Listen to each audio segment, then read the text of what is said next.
अंडे के अंदर कैसे सांस लेता है चूजा।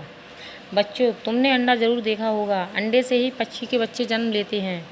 लेकिन कभी तुमने सोचा है कि पूरी तरह से बंद अंडे में मौजूद चूजे को ऑक्सीजन कहाँ से मिलती है? आओ इसके बारे में जानें।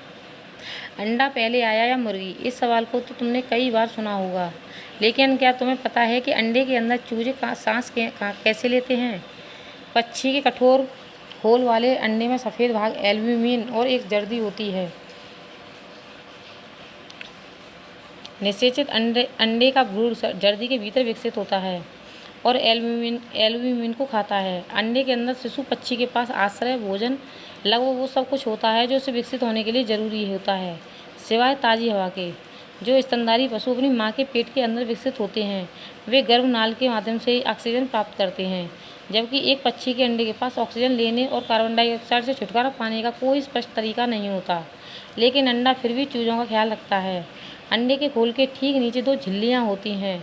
जब मुर्गी अंडा देती है तो वो बहुत गर्म होता है, लेकिन जैसे ही वो ठंडा होता है, अंडे के अंदर की सामग्री थोड़ी सी सिकुड़ जाती है।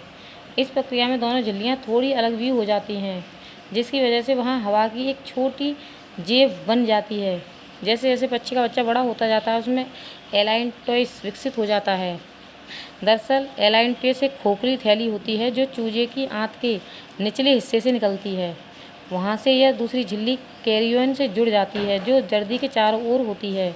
इन दोनों झिल्लियों के मिलने से कैरियोलियोन्टिक झिल्ली बनती है। यह झिल्ली फेफड़े के ऊतकों के समान कार्य करते हुए शिशु पक्षी के परिसंचरण तंत्र को अंडे के बाहर की हवा से जोड़ती है।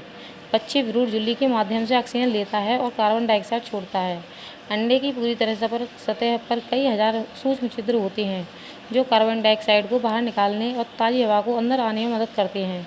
ये छिद्र अंडे में नमी को भी प्रवेश करने में मदद करते हैं, ताकि पक्षी और अंडे के उस हिस्से को सूखने से बचाया जा सके।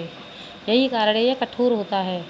अब सवाल उठता है कि शिशु पक्षी के अंडों से निकलने के बाद कैरियोलियोन्टिक झिल्ली का क्या होता है? यह झिल्ली अंडे के छिलके से जुड़ी होती रहती है, इसलिए तुम इसे अनिषेचित अंडे में नहीं देख सकते। यह तभी दिखती है जब निषेचित भ्रूण विकसित होना शुरू होता है। आज के लिए बस इतनी ही जानकारी। धन्यवाद।